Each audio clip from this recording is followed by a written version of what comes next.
Sí, Dios, queremos alabar y queremos bendecir tu nombre, te queremos glorificar y exaltar, honrar, exaltar tu nombre, Dios, porque solo tú eres digno de suprema alabanza y toda adoración. En el nombre de Jesús, permite que en esta hora podamos aprender un poco más acerca de ti. Trae sabiduría y entendimiento a nuestro corazón y a nuestra vida. En el nombre de Jesús te lo pedimos. Amén y amén. Muy bien, pluma, papel, lápiz, una actitud enseñable. Vamos a necesitar el día de hoy para aprender un poco más acerca de nuestro Señor. El día de hoy estamos ya en nuestra semana número 24, Primera de Corintios capítulo 11, versos del 17 al 34. El título es Todo sobre Santa Cena. Todo sobre Santa Cena. Y la Biblia nos dice, hay algo de lo que no puedo felicitarlos, y son las reuniones que ustedes tienen. En vez de serles de ayuda, los perjudican. Para empezar, me han dicho que cuando ustedes se reúnen como iglesia, no se llevan bien, sino que se dividen en grupos y se pelean entre sí. Yo creo que en esto hay algo de verdad. En realidad, todo esto tiene que pasar para que se vea quiénes son los verdaderos seguidores de Cristo. Según entiendo, cuando ustedes se reúnen, cada uno se apura a comer su propia comida y no espera a los demás. Así resulta que algunos se quedan con hambre, mientras que otros se emborrachan. Y eso ya no es participar en la cena del Señor. Más bien, esto es una falta de respeto a la iglesia de Dios y es poner en vergüenza a los pobres. Si lo que quieren es comer y emborracharse, mejor quédense en sus casas. ¿O esperan acaso que los felicite? Pues no es razón para felicitarlos. Lo que el Señor Jesucristo me enseñó es lo mismo que yo les he enseñado a ustedes. La noche en que el Señor Jesús fue traicionado, tomó en sus manos pan. Dio gracias a Dios, lo partió en pedazos y dijo, esto es mi cuerpo que es entregado en favor de ustedes. Cuando coman de este pan, acuérdense de mí. Después de cenar, Jesús tomó en sus manos la copa y dijo, esta copa de vino es mi sangre. Con ella, Dios hace un nuevo compromiso con ustedes. Cada vez que beban de esta copa, acuérdense de mí. Así que cada vez que ustedes comen de ese pan o beben de esa copa, anuncian la muerte del Señor Jesús hasta el día en que Él vuelva. Por eso, si una persona come del pan o bebe de la copa del Señor Jesucristo sin darle la debida importancia, peca en contra del cuerpo y de la sangre de Jesucristo.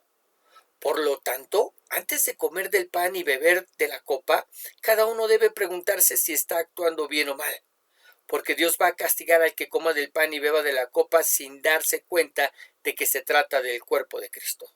Por eso algunos de ustedes están débiles o enfermos y otros ya han muerto. El Señor se fija en nuestra conducta. Él nos corrige para que aprendamos y para que así no tengamos que ser castigados junto con la gente de este mundo que no cree en Él.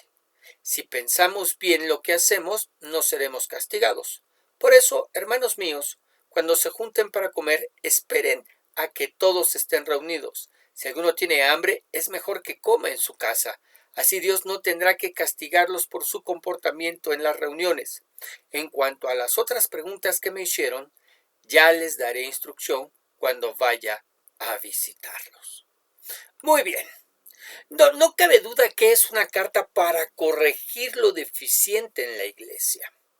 Después de haber abordado y concluido con el tema del velo, si eso no es correcto, taparse la cabeza, algo que ya vimos la semana pasada, ahora los corregirá con relación a Santa Cena, ese memorial instituido en la última cena por el Señor Jesús. Había cosas que estaban haciendo mal. Veamos, verso 17. Hay algo de lo que no puedo felicitarlos, y son las reuniones que ustedes tienen. En vez de serles de ayuda, los perjudican. Y yo quiero comenzar con una pregunta. ¿Cuál es la finalidad de nuestras reuniones en la iglesia? Alabar a Dios, conocer a Dios a través de su palabra, experimentar la comunión unos con otros, servirnos en amor, etc. Cosas que hacemos que nos ayudan a crecer en la fe, que nos edifican, que nos ayudan incluso en los tiempos de dificultad. Pero, ¿qué pensaría de una reunión en la que pasa de todo menos sernos de ayuda? Eso es lo que pasaba en la iglesia de Corinto. Cuando los hermanos se reunían lo hacían para pelear, para dividirse, para evidenciarse unos a otros. ¿Qué les dice Pablo? No puedo felicitarlos. Lo que de manera inevitable me lleva a preguntarte, ¿eres parte del problema o de la solución cuando vas a la iglesia? Y ser parte de la solución, querido, no significa no participar de las actividades de la iglesia para no tener contacto con los hermanos y así no tener problemas, porque eso ya es un problema. No te estás integrando a la vida activa de la congregación. Ser parte de la solución es ser conciliador. Hay problemas, hay desacuerdos, hay diferentes puntos de vista. Eso es normal. Ser parte de la solución es ser conciliador para que nos podamos poner de acuerdo y podamos seguir caminando juntos. ¿Quién dice amén? Muy bien. Verso 18. Dice, para empezar, me han dicho que cuando ustedes se reúnen como iglesia, no se llevan bien, sino que se dividen en grupos y se pelean entre sí. Yo creo que en esto hay algo de verdad. Y él comienza diciendo para empezar en este versículo. Es decir, no estamos hablando de un solo problema, no. Este es el primero que quiere tratar con los hermanos. Uno que ya estudiamos en los primeros capítulos de la carta y que tiene que ver con las divisiones que había entre ellos por causa de los diferentes predicadores y maestros que tenían. Es decir, unos decían, recuerda, ser de Pablo, otros de Pedro, otros de Apolos y otros de Cristo. Por eso dice, yo creo que en esto hay algo de verdad. Pero esto también nos da lugar para hablar de esas divisiones que suelen darse de acuerdo con el nivel socioeconómico de los hermanos. ¿De qué hablas, pastor? Mire, de cómo en nuestras iglesias miramos cómo es que los que tienen dinero se juntan con los que tienen dinero igual que ellos. Y los que no tienen dinero se juntan con los que de la misma manera que ellos no tienen dinero. La pregunta es, ¿eso es correcto? Porque eso es lo que vemos en el mundo. Ahí miramos cómo hay escuelas de ricos y las de gobierno para los pobres. Tenemos los clubs y restaurantes para la gente pudiente y la comida rápida y las fondas para los que tienen menos. Pero dentro de la iglesia pregunto, ¿es correcto que eso suceda? Porque alguien me dirá, hay iglesias de ricos y de pobres. Y desgraciadamente tienes razón, las hay. Pero no preguntamos si eso existe porque existe, sino si es correcto o no. ¿Qué piensas? Cuando vamos a las enseñanzas del Señor Jesucristo, nos queda claro que no es correcto, aunque existe. Pues miramos a través de aquellos a los que escogió como discípulos a los distintos grupos económicos de la época. Tenemos a los ricos y educados representados a través de Mateo. Y también tenemos a los pobres e ignorantes representados a través de Pedro. Tenemos a los interesados en la política y subversivos como Simón el Celote, los que sueñan con cambiar el mundo, y a aquellos que seguían al Señor para recibir beneficios personales como Judas Iscariote, que robaba de la bolsa. 12 discípulos distintos, diferentes, con maneras de pensar que no eran iguales y sin embargo unidos bajo un mismo objetivo, Cristo. ¿Qué no debería seguir siendo lo mismo hoy en día? ¿Qué piensas? Muy bien, verso 19. En realidad, todo esto tiene que pasar para que se vea quiénes son los verdaderos seguidores de Cristo. Y me llama la atención porque dice, en realidad, todo esto tiene que pasar. ¿Por qué son necesarios los problemas dentro de la iglesia? Para que de esa manera se ponga en evidencia los que son de los que parecen, pero no son. Y es que dentro de la iglesia tenemos a los que en verdad le han entregado su vida a Cristo y aquellos que van para ver qué sacan. Van para recibir bendiciones, van para que los ayuden, van para que les vaya bien, van para callar sus conciencias, pero nunca van para dar, siempre para sacar. Y no hablamos de dar dinero, porque no es solo dinero lo que podemos dar. Damos de nuestro tiempo, damos de nuestros talentos al servir a los demás, damos preferencia para seguir la paz y caminar juntos. Pero estos no, solo van para ver qué obtienen y los problemas, por supuesto, que los ponen en evidencia. ¿Conoces alguno? Y te lo pregunto porque esos que parecen pero no son los que en el tiempo de la persecución se convertirán, en primer lugar, en los apóstatas que abandonarán la iglesia. Y en segundo lugar, en los que entregarán a los que sí son con tal de salvar sus pellejos. Cuidado, cuidado. ¿Ok? Pero aquí nos dice el apóstol que todo esto tiene que pasar para que se vea, para que se manifieste, para que salga a la luz. ¿Quiénes son los verdaderos seguidores de Cristo? Verso 20. Según entiendo, cuando ustedes se reúnen, cada uno se apura a comer su propia comida y no espera a los demás. Así resulta que algunos se quedan con hambre mientras que otros se emborrachan. Y eso ya no es participar en la cena del Señor. Más bien eso es una falta de respeto a la iglesia de Dios y es poner en vergüenza a los pobres. Si lo que quieren es comer y emborracharse, mejor quédense en sus casas. ¿O esperan acaso que los felicite? Pues no hay razón para felicitarlos. Aquí hay mucho que explicar y poco tiempo para hacerlo. Ok, lo primero que notamos es que está hablando de Santa Cena, donde en primer lugar realmente cenaban. No era un pedacito de galleta y jugo de uva, sino una cena como tal con vino del que emborracha. Lo que nos enseña que los únicos que tenemos problemas con el alcohol somos nosotros y no Dios. Podemos beber alcohol siempre y cuando el alcohol no nos beba a nosotros. En segundo lugar, el problema era que unos se adelantaban y no esperaban a los demás, provocando que algunos ya no alcanzaran a cenar y que otros, literal, se emborracharan. Lo que nos enseña que en los convivios de la iglesia no vamos a llenarnos, sino a compartir con los demás. La comida y la bebida son el pretexto para compartir unos con otros. Y en tercer lugar, quienes lo hacían eran los ricos, los que tenían recursos y no deseaban compartir con los que no tenían. ¿Qué les pide Pablo? Mejor quédense en sus casas. Ahora, sin comentarios, el que entendió, entendió. Vamos a ver el siguiente comentario. Cuando se celebraba la cena del Señor en la iglesia primitiva, esta incluía una fiesta o una cena de compañerismo seguida por la celebración de la comunión.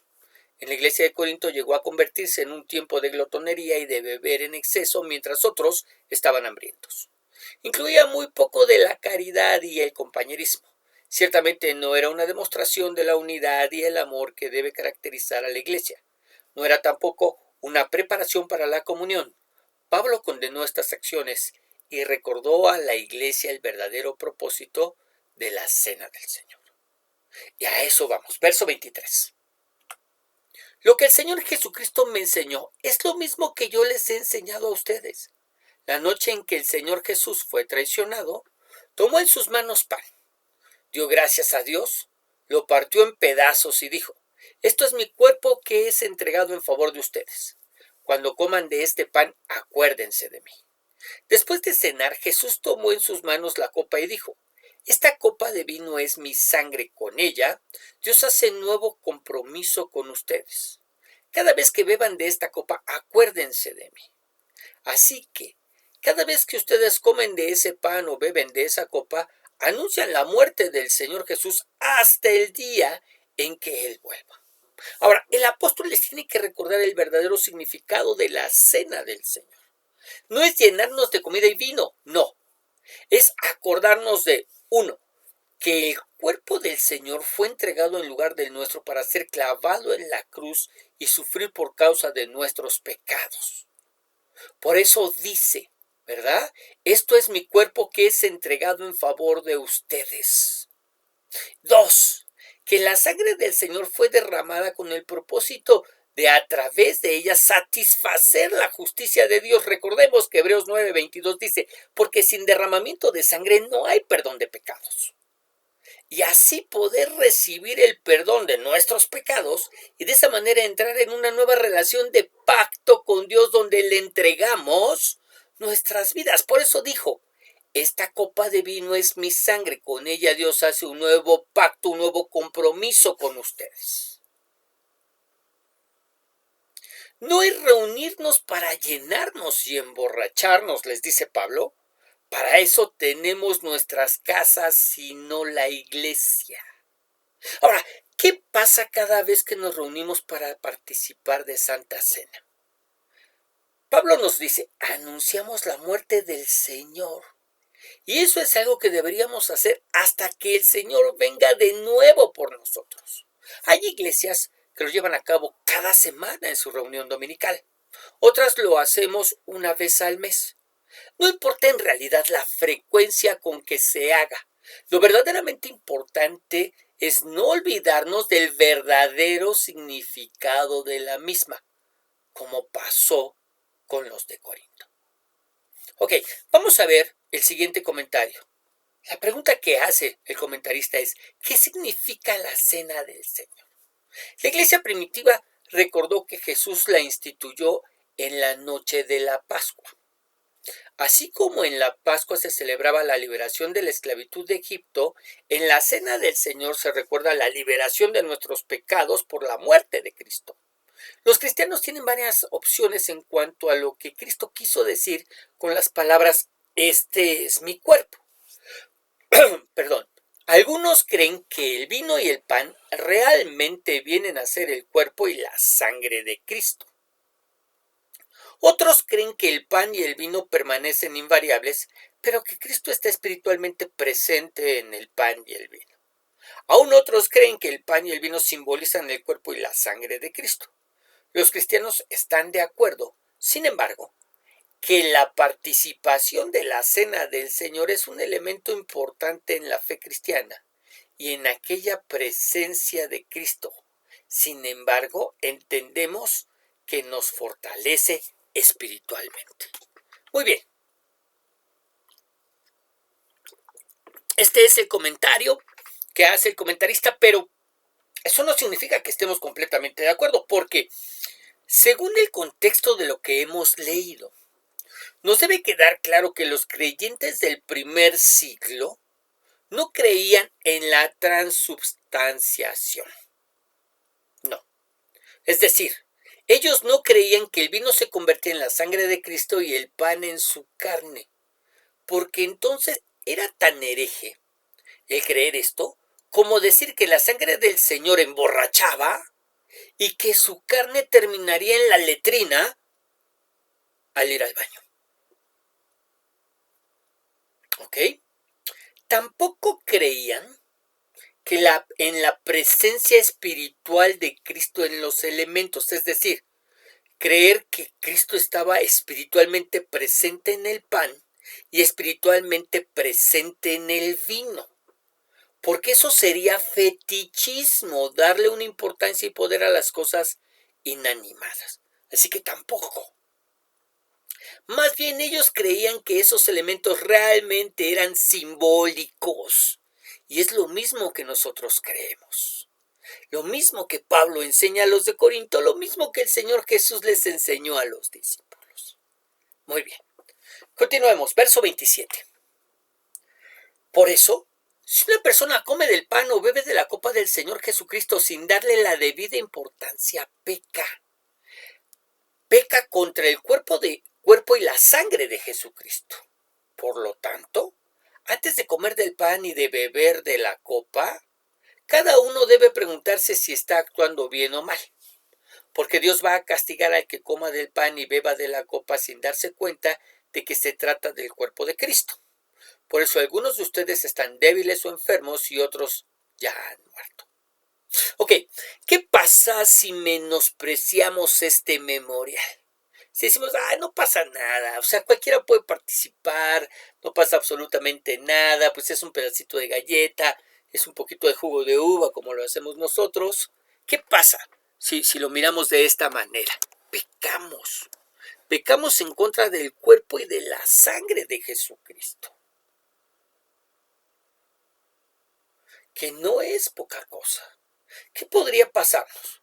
Podríamos, verso 30, tener debilidad, caer en enfermedad e incluso sufrir muerte prematura. ¿Qué debemos entonces hacer para que nada de eso nos pase? Y quiero que notes que el abstenernos de participar no es una opción que nos dé el apóstol Pablo.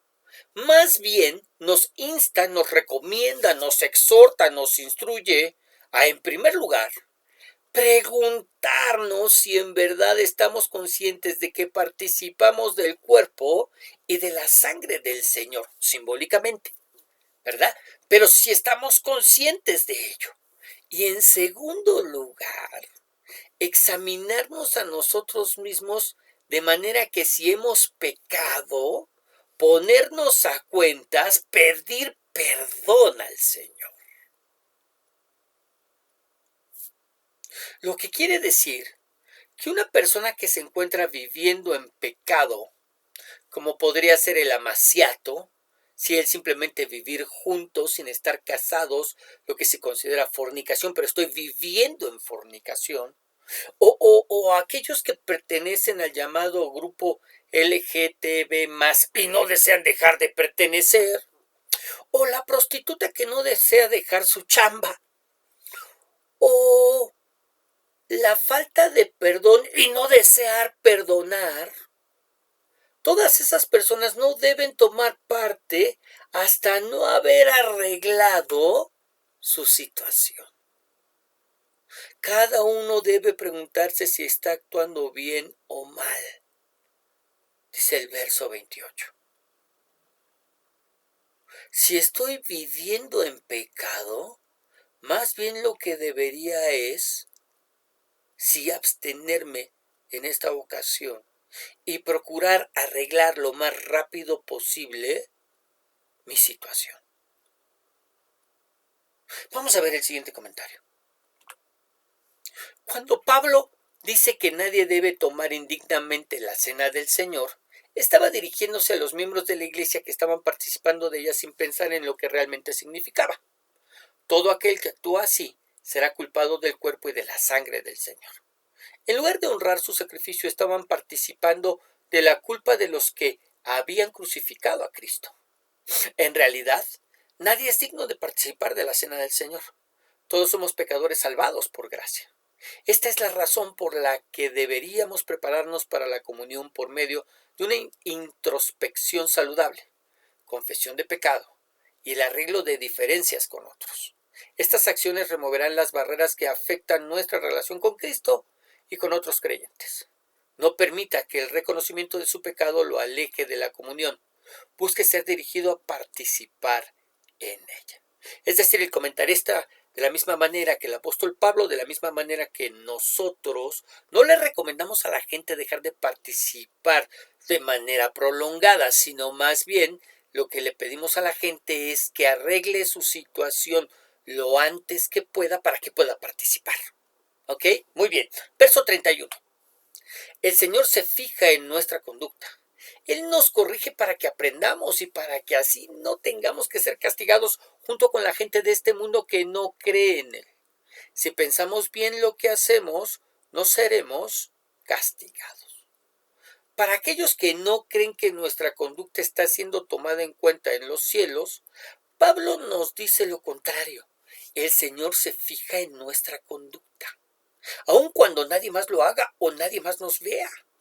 Esa es la razón por la que tanto en público como en la privacidad de nuestros hogares necesitamos comportarnos a la altura del llamado que Dios nos ha hecho a ser sus hijos. No fuimos llamados para ser sus hijos únicamente en público, sino también en lo privado. Es decir, nada de ser unos en público y otros en privado. Comportarnos bien en ciertos lugares y darle vuelo a la hilacha en otros. Hablarle de manera amable y comedida a nuestro cónyuge en público, por ejemplo, e insultarle y sobajarle en privado. Recordemos que el Dios que nos ve en público también lo hace en privado y todo nos lo está tomando en cuenta. Pero además, nos dice cuál es el propósito que tiene el que Dios nos corrija. ¿Cuál? El que aprendamos. Él nos corrige para que aprendamos. Que aprendamos la manera en que debemos comportarnos para así no tener que ser castigados junto con los impíos. Lo que nos lleva de manera inevitable a recordar las palabras del escritor del libro de Hebreos cuando nos dice, en Hebreos capítulo 12, verso 6, porque Dios corrige y castiga a todo aquel que ama y que considera a su hijo.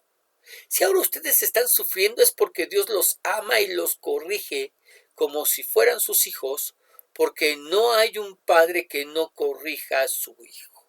Y complementando lo que dice el escritor de Hebreos con lo que estamos aprendiendo el día de hoy a través de la carta a los Corintios, lo hace para que de esa manera nosotros no seamos castigados con la gente de este mundo que no cree en él. Finalmente lo está haciendo por el bien nuestro. Muy bien, vamos a ver el siguiente comentario. Reflexionar seriamente sobre nuestras vidas nos ayudará a evitar el castigo de Dios. Y participar sinceramente en la cena del Señor puede prevenir las enfermedades o la muerte prematura. Nota, este pasaje advierte contra una participación poco reflexiva en la cena del Señor, pero no presenta a Dios vigilando inclemente al participante. El mensaje indica, recuerda, Jesús ha cargado tus culpas, así que ven humildemente, confiesa, adora y fortalécete en él. Muy bien. Y vayamos por último a nuestros dos últimos pasajes, versos 33 y 34. Por eso, hermanos míos, cuando se junten para comer, esperen a que todos estén reunidos. Si alguno tiene hambre, es mejor que coma en su casa. Así Dios no tendrá que castigarlos por su comportamiento en las reuniones. En cuanto a otras preguntas que me hicieron, ya les daré instrucciones cuando vaya a visitarlos. Y este consejo del apóstol Pablo me hace recordar el consejo que en alguna ocasión uno de mis abuelos me dio. Él me decía, cuando te inviten a comer, ve comido. Cuando te inviten a cenar, ve cenado. Y si te invitan a desayunar, ve desayunado. Entonces, obviamente, pues, uno como joven e inexperto voltea y le dice, abuelito, pero si me están invitando a comer, o me están invitando a cenar, o me invitan a desayunar. Y me decía, sí, pero te están invitando porque el interés de ellos no está en saciar tu hambre, porque eso te estaría insultando a ti. Ellos pensarían que no tienes ni para comer y por eso te están invitando a comer, pero no es esa la razón. Ellos te están invitando porque lo que desean es tener comunión contigo. Así que no importa lo que te sirvan, sea poco o mucho, no importa la hora a lo que te lo sirvan, sea temprano o tarde, tú ya fuiste comido, comerás un poco y podrás cumplir con el propósito de la invitación, que es la comunión. Esto es lo que les está diciendo el apóstol. Tienen hambre, coman en sus casas y luego vayan. No es coma en tu casa y quédate en ella, porque no vas a la reunión de la iglesia para llenarte, porque para eso tienes alimento en tu casa. No vas a la reunión de la iglesia a emborracharte, porque para eso tienes vino en tu casa. ¿Vas a qué? A convivir, a tener comunión con Dios y con los hermanos. Vamos a ver el siguiente comentario.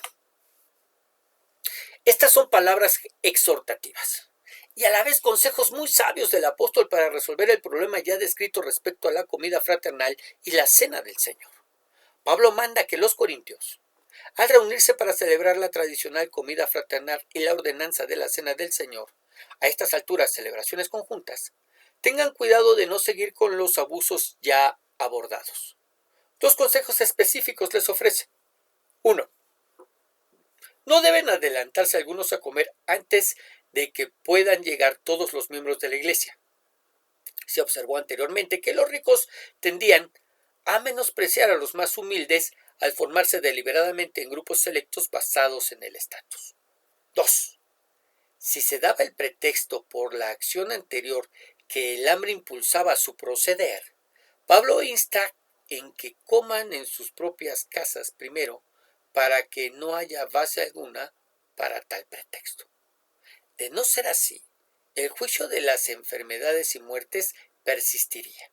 Al final, Pablo les dice que otros problemas en torno al tema podrían tratarse en su próxima visita personal. Muy bien, y con esto terminamos lo que el Señor nos ha enseñado el día de hoy. Bien importante cuando hablamos de Santa Cena. Un último comentario para cerrar nuestra enseñanza.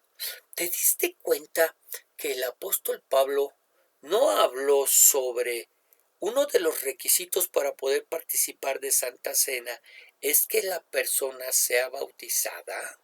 Bueno, esto no lo hace porque en primer lugar todos aquellos que participaban y que formaban parte de la iglesia habían sido bautizados, pues recordemos que el lugar donde se asentaban los poblados era en donde abundaba el agua, de tal manera que cuando la persona le entregaba su vida al Señor Jesús, como un acto conjunto, se bautizaba en ese mismo instante para simbolizar su muerte a su antigua vida y venir a nacer a una nueva. ¿Qué es lo que realmente significa el bautismo? Es la expresión externa de lo que está sucediendo en nuestro interior. Estamos muriendo a nuestro viejo hombre para convertirnos en uno nuevo, ¿verdad? Dejamos el cuerpo de muerte en las aguas bautismales para venir a tomar esa vida que nos ofrece Cristo en su resurrección. Muy bien, pero no es un requisito. El requisito es que seamos hermanos, que seamos creyentes, que seamos hijos de Dios. Porque hoy en día, desgraciadamente, no bautizamos de inmediato a aquellos que levantan su mano y le entregan su vida al Señor. Así que no debería ser un estorbo para que la persona pueda participar. Una vez hecha esta aclaración, ¿qué te parece si ahí en tu lugar inclinas tu rostro, cierras tus ojos conmigo y oramos juntos? Señor Dios y Padre Celestial, queremos alabar y queremos bendecir y queremos glorificar, queremos exaltar y honrar tu nombre y darte gracias por lo que tú nos has enseñado el día de hoy. Gracias, bendito Dios, porque tú eres bueno y porque tu misericordia es para siempre y porque de una manera breve pero bastante concisa nos has mostrado, Señor, todo aquello que tiene que ver con Santa Cena. La manera en que se llevaba a cabo por nuestros hermanos del primer siglo, pero sobre todo nos recuerda, Señor, el verdadero significado que ésta tiene. Dios, a veces en nuestra ignorancia, a veces en nuestra distracción cotidiana olvidamos todas estas cosas. Padre, en el nombre de Jesús, permite que podamos, Señor, que podamos siempre estar conscientes del sacrificio de Jesús en la cruz del Calvario por nosotros. Que bendito Padre Celestial no lo menospreciemos, sino por el contrario, siempre lo estemos considerando, tomando en cuenta. Y bendito Padre Celestial, que podamos ser ejemplo en medio de la grey. Que bendito Dios, que a través de nuestra conducta se pueda manifestar que somos hijos tuyos, que atendemos al llamado que nos has hecho para ser hijos. Que ya sea en público o en privado, nuestra conducta sea intachable, sabiendo, conociendo que el Dios que me ve en público también me ve en lo privado. Dios, en el nombre de Jesús te lo pedimos. Amén y amén. Muy bien, que el Señor te bendiga, que el Señor te guarde, que el Señor haga resplandecer su rostro sobre ti y que ese mismo Señor te dé paz. Nos estamos despidiendo, no sin antes en verdad recordarte que Todos los días nos estamos escuchando a través del devocional. Esta fue nuestra última enseñanza de este año 2022. Vamos a volver en el 2023. Estate pendiente precisamente para que podamos mirar la fecha en que vamos, si Dios primeramente lo permite, a tener nuestra primera clase, que tentativamente la estarías recibiendo el lunes 9. El lunes 9 de enero tendríamos nuestra primera clase. De tal manera que seguiremos estudiando esta carta de Corintios, primera de Corintios, y después seguiremos con segunda de Corintios, pues es una carta que ha traído mucha bendición sobre nuestras vidas. También no olvides que lo que sí vamos a seguir teniendo es nuestra enseñanza dominical.